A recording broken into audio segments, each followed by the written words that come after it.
Now it feels like I'm sitting in a hot chair and just answer the 5 crore question and waiting for Amitabh Bachchan to tell whether I won or not before in front of this panel of speakers. I'm like a bit tense now. Okay, we'll do one thing to count down miners and to create some excitement among you also. I would like to ask you a question. The question is who invented the name selfie? As we are talking about the digital marketing and everything. Yes, the answer from brother. As far as I remember, first time the Barack Obama had written the caption and uploaded the pic of him. Okay. From there, this viral comment was Okay, thank you so much for the answers. Probably you might be right, but the exact answer is Australians. Australians have invented this name selfie because they always have the habit of cutting down the words. They don't call their country as Australia. They used to call their country as Aussie. And avocado to avo. The Manchester Cricket Stadium, you all know that. They call it as the G. And people before they used to call it as a self-portrait picture, but Australians cut it down and they are calling as a selfie, and we people are used to it. So I would like to thank the organizers of this event, SAO Delhi and SAO India, for inviting me to the wonderful event and making me a part of such a elegant panel, elite panel. I'm really honored to be here, and so actually I like to learn the things from the experience because experiences teach you what exactly life is. Because I will be sharing some of the points which I have learned from my experience. Because I think because of those points only I am standing here right now in front of you, sharing my life story to you. So first of all, we will talk about the planning. Actually, what happens is human actually loves to plan. They plan actually. What we think is we imagine something to happen after 10 years and we do planning for that. So for the first 5 years I will do this, then for the next 3 years I will do that, and for the next 2 years I will do this, and finally here. So actually I had same plans for to be here today, around 10 years back, to stand here for first year 5 years I did something, next 2 years I did something, and next 3 years I did something, and finally here I am in front of you sharing my life story. Actually this is not the reality thing. This is not what actually happened. I wanted to be an IAS officer. I wanted to be a civil servant. I was really good in current affairs. I don't even remember even now when I there was a day when I didn't go to library in my village to study the newspaper. Of course, the Friday, because the Friday was the holiday to that library in my village. So, but I couldn't do that.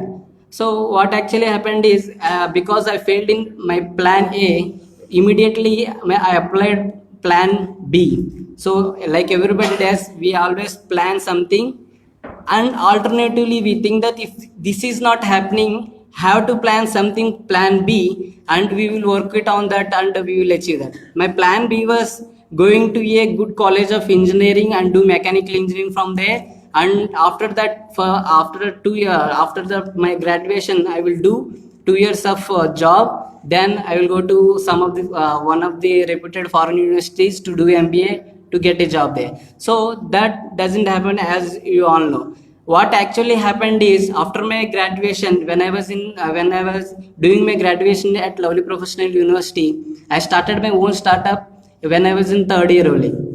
So I was a startup founder now, director of a private limited company, and I am blogging my thoughts in the websites. I am helping some of the startups to grow in to come in become the companies in the market, and doing these so many things. What actually I planned is different, and what is happening in the reality is different, because I will call it as plan G. We will have plan A, we have plan B, and some of the people may be having plan C also. But what actually in reality happens is plan G.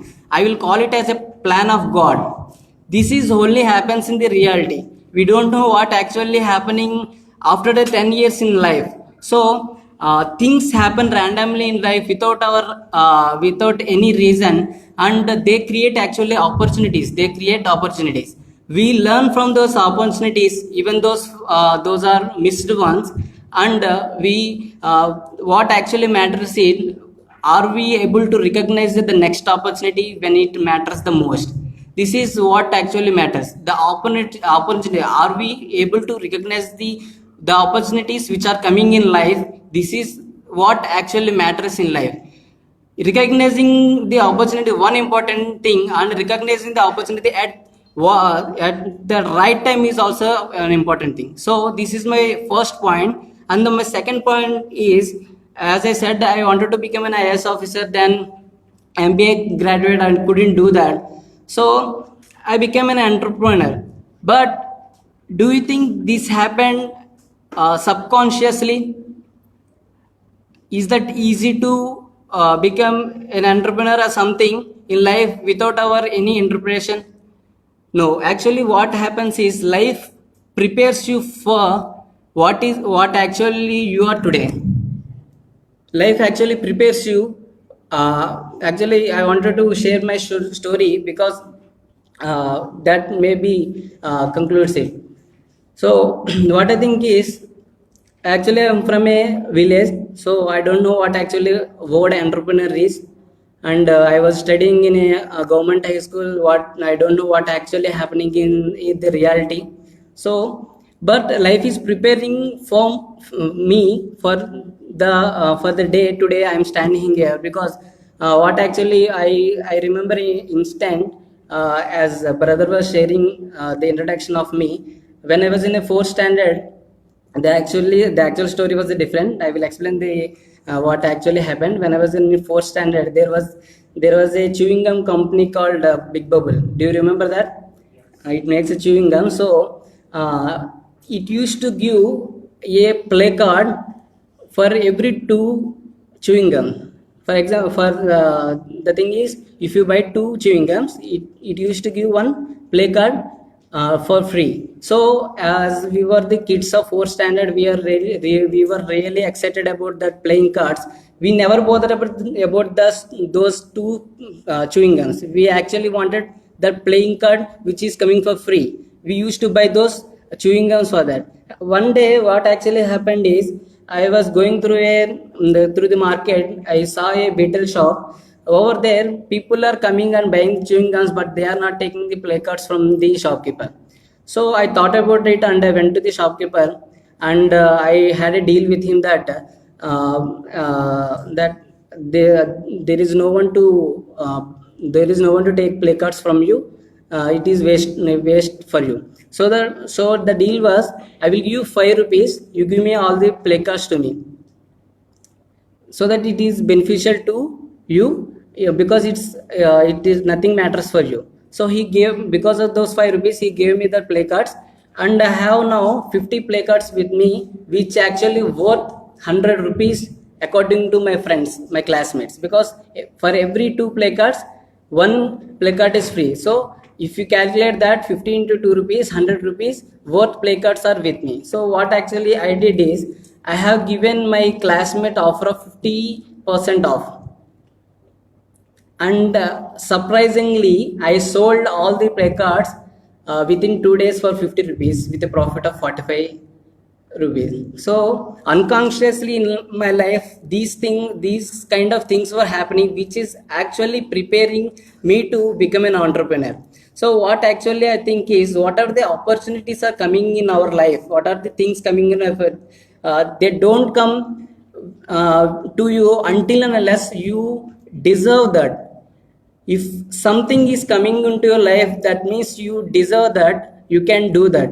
Until and unless, if something is not for you, it doesn't come to you. If it is coming for you, it means you are actually deserve that, you can do that. We are actually afraid of doing big or doing new things. This actually I always read one verse from the Quran, which is from Al-Baqarah. Among those last two ayahs, it says, Allah does not burden a soul with beyond his scope. That means if Allah is giving something to you, some responsibility to you, that means you are capable of doing that. We have to recognize that, and we have to believe that yes, I can do this. This is for me, and we have to implement that. This is the point number two. My point number three will be, as I said, thinking big is the most important thing. As I said in the second point, thinking big. The interesting thing, again, I will go to my life only. Interesting thing, what actually happened is in my life is, I don't know what actually thinking big before that. Earlier than that, I don't know what actually people used to say me that you have to think big thing, big thing, big thing. I don't know what actually thinking big is. So one event actually happened in my life that actually taught me what actually thinking big is. So I was in junior intermediate, that is +1. Actually, in South India, we have intermediate colleges. Unlike North India, in North India, people have +1 and +2. So I was in +1 actually. So I joined the junior intermediate college that year. So because I was the topper of the school, faculty had expectations on me. They say, always used to say me that the senior batch of you is exceptional batch. The batch which is exceptional till now in our college records. You have to break the record of the your senior batch. They have scored out of 470. They have scored 449. So faculty members, all the faculty members used to come to me and they say the target of you is they have scored 449 and you have to score 450 at least to break that record. Actually, as I was topper of the school, I was a bit confident about that. I took the challenge and my target was 450. I prepared for the exams. Exams came. I wrote the exams well, and almost after 1 month, the results are out. I have scored 452. So, and the thing interesting what happened is every faculty member who came to me were like looking to me like I am the stupidest man ever they have seen in life. I have scored 452, but they are seeing me like I am the stupidest. I don't know what actually happened is what actually happened is I stood ninth among our classmates. There were 8 members ahead of me. The highest score was 461. Then I realized that the target was not 450 for me, the target was 470, which is the out of mark. If you target there, you reach at least 461. But what actually I thought is my target was 450 and I did work upon that and I scored 452. But the thing happened in a reverse. I lose that challenge. Then I realized that target thinking big is, sky is your limit. I don't say it's sky also. It's thinking big has no limitations. So these kind of things happen in entrepreneur journey also. So we always tends to be in a comfortable zone. What actually being an entrepreneur is getting out of the comfort zone. When you are in comfort zone, I don't think profits are rare.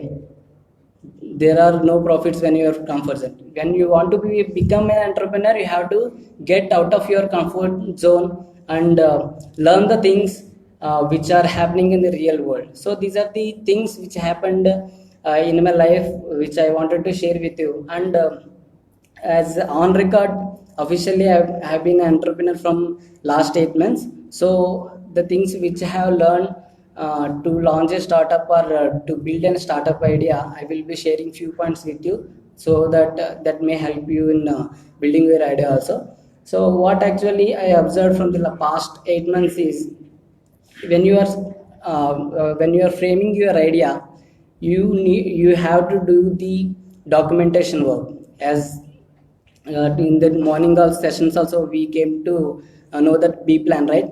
So what actually thing is, people have ideas, people have more ideas. Whenever I will talk to the people, the startup founders, they share with me more ideas. But what I ask from them is, bring that idea in documentation. When you don't document your idea, until and unless you don't document your idea, don't have a clarity about that. Not only idea, whatever you are doing after launching your startup also, the thing, most important thing is documenting everything which you are doing in your startup. That definitely help you, because when you documenting something, it will, when you are thinking in mind, we think only in the one frame. But when you are documenting, you come across so many things. You know what actually the idea is, what actually marketing strategies you have to use, what actually the minus points are in your idea, how to make that minus points into positive. So these kind of things happen when you document the idea. So this is the first suggestion to all, that when you are framing an idea, do this work, prepare a proper pre-plan, learn from the websites. There are so many websites in the internet available today, so do that. And the second thing which I wanted to think is, as a startup founder's most important thing, which thing is, you have to adapt every change in the real world. When a startup founder is startup when you say the startup founder, the most basic thing you have to, the basic quality is, you have to uh, change according to the real world. You have to learn the things which are newly coming in the world. Whenever a startup founder should have the ability to teach their team. So this is the second thing. So all the best for your future endeavors. And I suggest you that, as said, that my company is Rectangle Private Limited. We are doing national entrepreneurship conclaves in pan India in the next 6 to 1 year of span. So if you anybody have ideas, you can come over there. We are raising the funds of $1 million to one startup idea. So the next event will be in the Vijayawada city in South India. You can submit your plans over there. You can get a chance of raising the funds of $1 million over there. There are your idea we evaluated by the investors and the product managers of the India. So if you have that base in your idea, you can grab that chance of $1 million funding to raise your startup. Thank you so much for the opportunity. Jazakallah.